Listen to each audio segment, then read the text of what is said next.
So today, we're looking at generosity as something that is actively shining through us individually and collectively.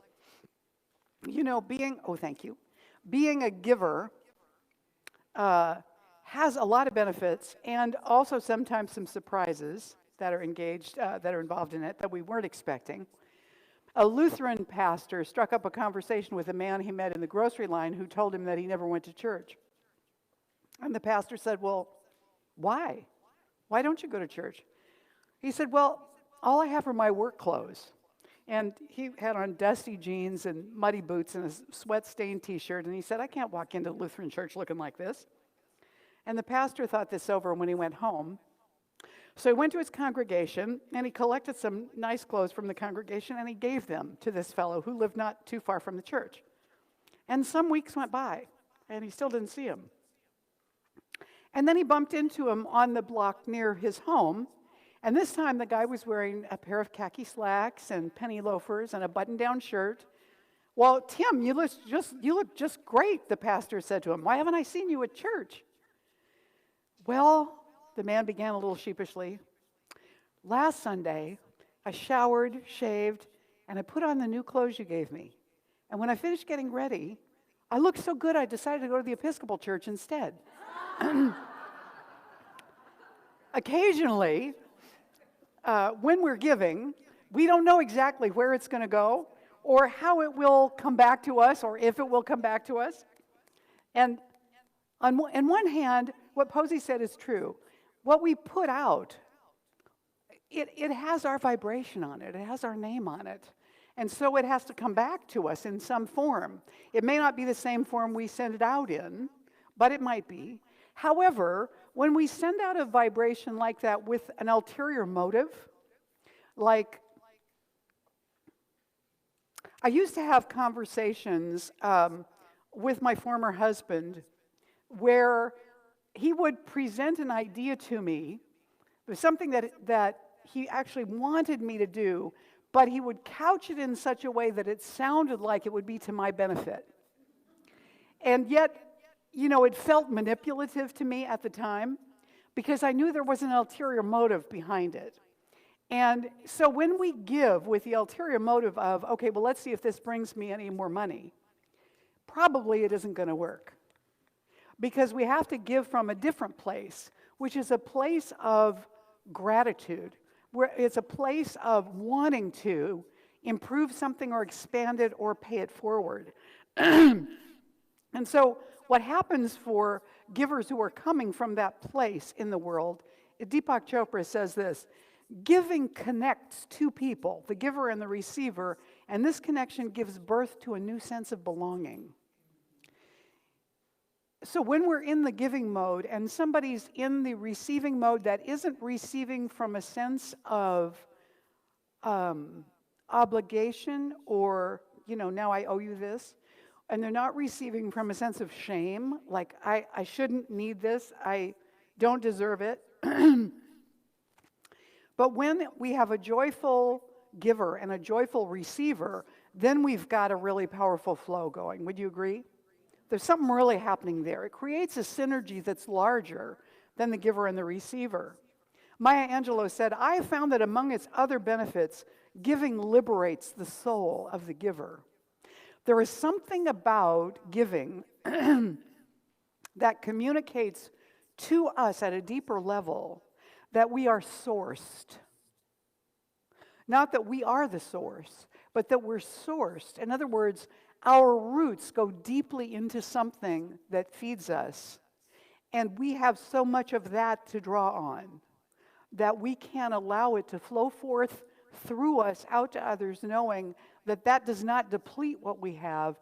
It actually increases the capacity to draw from that infinite source. Does that make sense? And so we've got our, thank you, Robert Harry. I like that booming yes. I like that booming yes.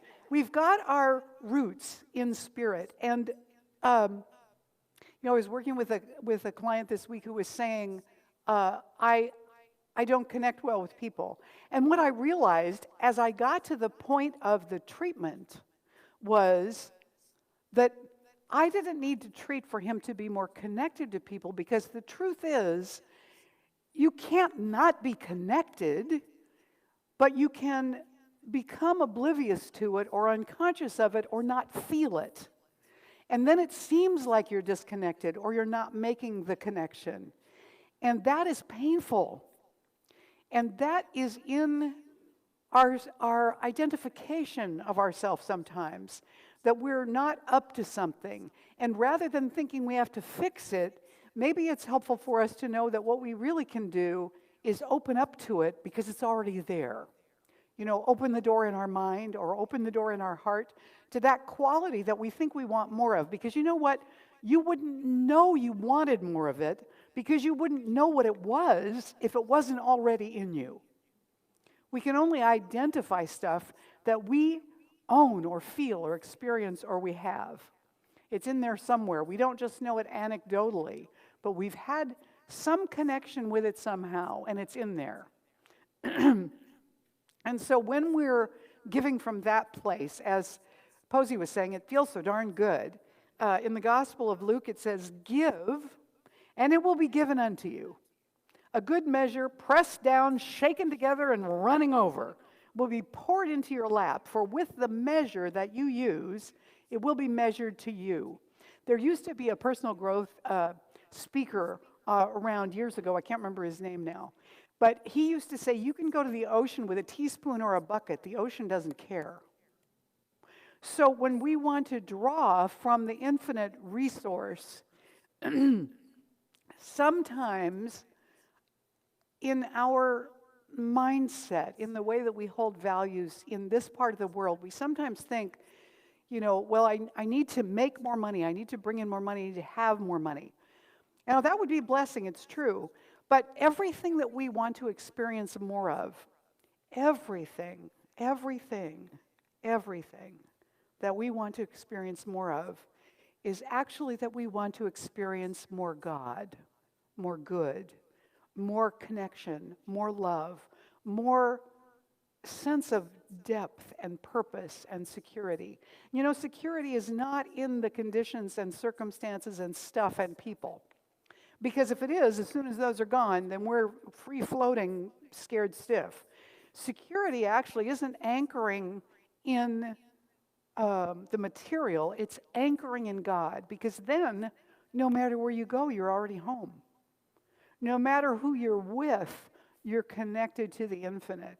No matter what the conditions, you can come back again and again to the place where you know wholeness, no matter what it looks like. And this is true regardless of our history, regardless of our list of, you know, amends we need to make or stuff that we've needed to repair in our lives. There is still a connection that has never, ever, ever been broken or diminished or shadowed or reduced in any way. And that's our connection with the infinite, which is our own essence. And like I said, we can lose track of it, but you can't get disconnected from it. You cannot do it. And so in Corinthians, St. Paul says, I quote from St. Paul sparingly because he was a fanatic. And not everything he says resonates with me, and it may be the translations or it might be the fanaticism, I'm not sure. But this I like. He says, he was writing this to the Corinthians. He said, the point is this: the one who sows sparingly will also reap sparingly, and the one who sows bountifully will also reap bountifully. Each of you must give as you have made up your mind, not reluctantly or under compulsion, for God loves a cheerful giver. And God is able to provide you with every blessing in abundance, so that by always having enough of everything, you may share abundantly in every good work. There was something I saw, and I don't think I put it in here, but there was a quote that I saw about sharing and giving. And the last part of it said, oh, I know. Let me see, maybe it is in here. Did I save that? It was something that comes from the Talmud, from the Jewish teaching traditions. I don't think I kept it. And the very end of it said, and whether or not the person that you're giving to, or wherever you're giving, is worthy or is a con artist, it is not up to you to make that decision. You don't need to know that. What's important is your consciousness in the giving. And that's such a blessing to be reminded of, how that makes us connected, fulfilled, happier, more abundant. There are a number of things that can stop us from feeling comfortable or willing to give. One is that we judge the recipient. That can get us into trouble. One is that we're too busy, we're too tired, we're too overwhelmed. We just don't have any more in the well of our own. We can stop from fear of lack or fear of being taken, looking like a fool. And we can stop because we misunderstand how creative law works, that it actually is functioning all the time. And sometimes we withhold because of selfishness, too. So sometimes we're stopped by a refusal to give, which also could be seen as a refusal to grow, where we stop ourselves for some reason. I was looking at the internet yesterday, and somebody had posted how much from the candidates on the Democratic side, the candidates that have revealed their tax returns, how much charitable giving did they do over the last year or whatever, And the highest one was like 4-something%. And I thought, isn't that interesting? Isn't that interesting? That even very wealthy people who have this view of all are giving at a not extremely generous level for people with a big income. Interestingly, Mitt Romney and his wife gave over 29% in 1 year. Now, they're Mormon, right? And so Mormons are very committed to the practice of tithing 10%. But in addition to that, they fast 1 day a month and give all that money to their missions. And so they have a whole different system of giving and taking care of each other. That's quite interesting to understand and interesting to see in our various candidates who are out there. So I just thought that was an interesting perspective on what's happening. I feel like we naturally want the best for those we love. We naturally want to pass on to those we love the best of what we have received, and to pass it on in the same condition or better than it was when we received it. Well, that means we got to do some stuff differently.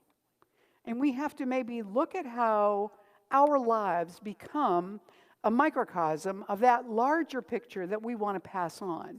How can I, in my own place and time and circle of influence, how can I live from a place that, in the same way my giving envisions my connection to Source, how can I live my life in such a way that I am communicating to myself and to my Source that I am an example of passing something on in a good way, so that what I received or better is given. How many of you are familiar with Karma Kitchen? Anybody ever been to Karma Kitchen? There's a place called Karma Kitchen in Berkeley, but it's not the only one, actually. They're in a number of different locations now, but it started in Berkeley March 31st, 2007. And it was started by several volunteers who were inspired to seed the value of a gift economy. And it has spread around the globe. And a gift economy, economic goods and services are given without any strings attached. It's an economic system where it's the circulation of the gifts within the community that leads to increase in connections, increase in relationship strength. And so in that context, hoarding actually decreases wealth. And at its core, gift economy is a shift from consumption to contribution, from transaction to trust, from scarcity to abundance, and from isolation to community. So, run by all volunteers, these meals are cooked and served and offered to the guest as a genuine gift. And to complete that full circle of giving and to sustain the experiment, guests are encouraged to make contributions in the spirit of pay it forward to those who come after them. So to keep the chain going, the generosity of the guests and the volunteers helps to create a future that moves from transaction to trust and from self-oriented isolation to a shared commitment. The Karma Kitchen is a school of service for those who work there to make the guest experience happy and nutritional and satisfying. And the food is offered without a price tag. Your meal has been paid for by someone who came before you. And since it's a gift, you can't pay them back, but you can pay it forward and make a contribution that allows future guests to experience the same generosity. It's this circle of giving that keeps Karma Kitchen going. And the guests keep that circle going in two ways. First, by going to eat there, because the people who are serving love having the opportunity to serve. And secondly, by having the opportunity to participate themselves in the pay it forward cycle. So the guests help to shape a future rooted in a celebration of abundance rather than a fear of scarcity, in trust rather than trade, in a shared commitment rather than holding it all to themselves, in participation rather than exclusion. And so their hope is that the guests see their role in the experiment, in the enterprise, not merely as a consumer, but as a deeply invested participant in the process.